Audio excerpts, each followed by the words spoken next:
Hello, welcome student. तो बहुत बहुत स्वागत है दोस्तों आप सभी लोगों का आपके अपने यूट्यूब चैनल राजन क्लासेस पे। जी हाँ दोस्तों, आज के इस वीडियो में हम बात करेंगे कक्षा 10 के विज्ञान, यानी कि जो कि प्रीवियस 2 ईयर का पेपर दिया गया, यानी कि बेटा 2020 का विज्ञान का पेपर है। आज के इस वीडियो में हम इसका सॉल्यूशन करने वाले हैं। तो चलिए बिना देर किए हम शुरू करते हैं आज के इस वीडियो को। तो ध्यान दीजिएगा बेटा, पहले हम बात करेंगे इसकी कोडिंग की। जो इस पेपर की कोडिंग है वो कोडिंग क्या है पहले ये जान लीजिए, ठीक है। उसके बाद ये कौन से ईयर का पेपर है ये जान लीजिए, ठीक है। तो देखिए, बोर्ड परीक्षा के लिए आपको जितना पेपर जितना ज़्यादा आप लोग प्रीवियस ईयर के क्वेश्चन पेपर को सॉल्व करेंगे उतना ही आसानी आपके लिए होने वाली है बोर्ड परीक्षा 2023 के लिए। जी हाँ दोस्तों, तो बिल्कुल आपको बता दें हम, इस पेपर की जो कोडिंग है ये आपका है 824 नियम। तो आज के इस वीडियो में इसका सॉल्यूशन करने वाला हूं। तो चलिए फटाफट आप लोग स्टार्ट करते हैं इस वीडियो को। तो यदि पेन कॉपी नहीं लिए तो पेन कॉपी को ले लीजिएगा और फटाफट इसको समझ लीजिए। तो यहाँ बेटा बोला जा रहा है पहला क्वेश्चन क्या है इसमें, आइए हम उसको समझ लेते हैं। तो पहले क्वेश्चन में इसमें बोला जा रहा है क्या पहले क्वेश्चन में देखिए, यहाँ पे पहली चीज़ तो बताया कि आपको जो ये प्रश्न पूछे जाएंगे बेटा बिल्कुल 70 नंबर का होगा और 30 नंबर का आपका प्रैक्टिकल होगा।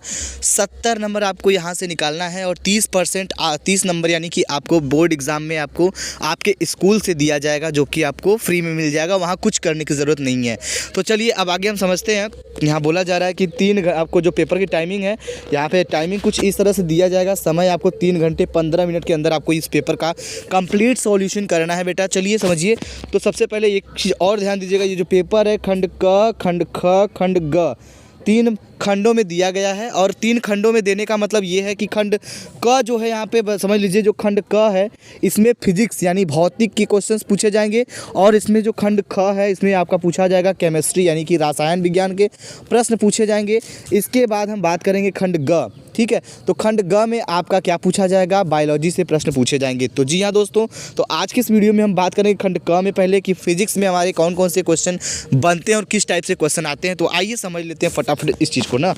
चलिए, तो यहाँ बोला जा रहा है पहला प्रश्न जो है इसमें कुछ इस तरह से बोला जा रहा है कि खंड क को देखिए प्रारंभ कर रहे हैं हम लोग। तो यहाँ बोला जा रहा है क्या, बोला जा रहा है कि अंतरिक्ष, देखिए पहला क्वेश्चन है, अंतरिक्ष यात्रियों को आकाश दिखाई देता है। जी हाँ दोस्तों, क्वेश्चन को पहले बेसिक बारीकी से समझिएगा।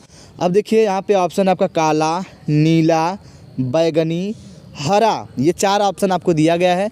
तो यहाँ पे एक चीज़ ध्यान से देखिएगा, अंतरिक्ष यात्रियों को आकाश जो है वो काले रंग का दिखाई देता है, ठीक है। यहाँ पे काले रंग वाला सही है। ये मत सोचिएगा कि नीला दिखाई देता है, ठीक है। नीला कभी मत बोलिएगा, क्योंकि नीला आपको दिखता है वो भी प्रकीर्णन की वजह से दिखता है। जब हमारे वायुमंडल में धूल के यानी कि गैसों की मात्रा और कण मिले होते हैं, इसलिए प्रकीर्णन का प्रोसेस जो होता है प्रकाश की उपस्थिति में, तो इसलिए हमें आकाश नीला दिखाई देता है। लेकिन अगर हम बात करें अंतरिक्ष में जो यात्री होते हैं, जो अंतरिक्ष में खोज करते हैं, आकाश उनको कैसा दिखाई देता है बेटा, उनको काला दिखाई देता है। जी हाँ, आते हैं हम नेक्स्ट क्वेश्चन पे। तो अगला क्वेश्चन जो है इसमें क्या बोला जा रहा है, ध्यान दीजिएगा। ख वाले प्रश्न में क्या बोला जा रहा है, इसमें बोला जा रहा है कि एक उत्तल दर्पण की फोकस दूरी जिसकी वक्रता त्रिज्या 32 सेमी है। तो बेटा यहाँ से आपको पूछा जा रहा है क्या, यहाँ पे आपको फोकस दूरी का मान पूछा जा रहा है, और यहाँ पे वक्रता त्रिज्या का मान आपका दिया गया है। कितना दिया बेटा, यहाँ पे दिया गया है 32, ठीक है। कितना है, फोकस दूरी आपसे पूछा जा रहा है और मान दिया गया है 32, किसका, वक्रता त्रिज्या का। तो फॉर्मूला क्या होता है बेटा, फॉर्मूला होता है F बराबर, ठीक है, F बराबर R/2, ये फॉर्मूला होता है। वक्रता त्रिज्या यदि आपका कितना है बेटा 32 है, तो 32 भागे 2 कर दीजिए, ये आपका आ जाएगा 16, ठीक है, आ जाएगा 16। यानी कि आपका जो सही विकल्प है वो क्या हो जाएगा बेटा, ये हो जाएगा आपका ऑप्शन नंबर 16, यानी कि ये वाला क्वेश्चन ऑप्शन आपका सही माना जाएगा, ठीक है। अब बढ़ते हैं आगे हम नेक्स्ट क्वेश्चन पे। तो ध्यान दीजिए, अगला क्वेश्चन जो है आप में बोला जा रहा है ग में, ध्यान दीजिए ग में क्या बोला जा रहा है। ग में बोला जा रहा है कि यहाँ बोला जा रहा है कि ओम के नियम के अनुसार धारा व विभवांतर में ग्राफ बनेगा, कैसा बनेगा। धारा और क्या है, ओम के नियम, ओम के नियम के अनुसार धारा और विभवांतर के ग्राफ किस तरह से बनेंगे। इसमें आपका ऑप्शन दिया गया है पहला, कैसा बनेगा बेटा, एक सरल रेखा में, वृत्त में, टेढ़ी मेढ़ी रेखा, उपर्युक्त में से कोई नहीं, ठीक है। तो इसमें कैसा बनेगा, तो हम आपको बता दें, जो ओम का नियम होता है वो भी प्रोपोर्शनल क्या होता है, भी प्रोपोर्शनल आई होता है, ठीक है। और क्या होता है V प्रोपोर्शनल I होता है, और इसका जो फार्मूला होता है V बराबर क्या होता है IR होता है। ठीक है, तो यहाँ पे एक चीज़ बताया, धारा और विभवांतर में ग्राफ यदि कुछ खींचेंगे तो आपको जो आंसर मिलेगा वो आपको मिलेगा क्या, एक सरल रेखा में। ठीक है बेटा, एक सरल रेखा में आपको मिलेगा। तो ऑप्शन नंबर आपका जो सही होगा वो सही होगा ऑप्शन नंबर 1। ठीक है, इसी के साथ दोस्तों हम बढ़ेंगे नेक्स्ट क्वेश्चन पे। तो अगला क्वेश्चन जो है इसमें क्या बोला जा रहा है, चलिए ध्यान दीजिएगा। क्वेश्चन नंबर घ में क्या बोला जा रहा है, क्वेश्चन नंबर घ में बोला जा रहा है कि एक लघुपथित परिपथ में धारा का मान होता है, कितना होता है बेटा। पहला ऑप्शन है 0 होता है, दूसरा ऑप्शन है न्यूनतम होता है यानी कम होता है, तीसरा ऑप्शन है अधिकतम होता है, और चौथा ऑप्शन है सदैव स्थिर रहता है यानी कि हमेशा स्थिर रहता है। तो 4 ऑप्शन बेटा यहाँ पे आपको दिया गया है।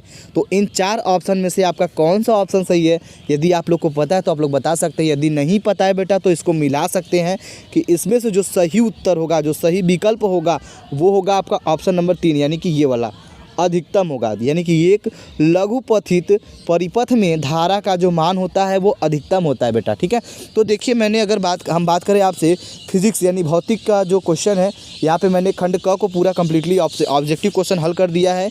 यदि आप लोग केमिस्ट्री यानी कि इसी कोड का यदि आप केमिस्ट्री की क्वेश्चन को सॉल्व करना चाहते हैं तो आप हमें कमेंट सेक्शन में कमेंट करिएगा। हम केमिस्ट्री के साथ साथ, ठीक है, यानी केमिस्ट्री के साथ बायो का भी क्वेश्चन यहाँ पे डिस्कस कर लेंगे। ठीक है, यदि आप लोग कमेंट करेंगे तो हम उसको भी जल्द से जल्द आपको प्रोवाइड कराने की कोशिश करेंगे। जी हाँ दोस्तों, तो यहाँ पे हमने फिजिक्स के सारे क्वेश्चन जो 1-1 नंबर के थे वो मैंने क्लियर कर दिया। यदि आपको ये समझ में आ गया तो वीडियो को लाइक कर दीजिएगा। ठीक है, लाइक करने में पैसा नहीं लगता है दोस्तों। तो यदि आपको चैनल पहली बार है तो आप चैनल को सब्सक्राइब भी कर सकते हैं। बोर्ड परीक्षा की तैयारी 2023 के लिए बहुत ही बेस्ट परफॉर्मेंस के लिए आप अपने इस तैयारी को कंटिन्यू रख सकते हैं। ठीक है, चलिए जय हिंद दोस्तों, जय भारत।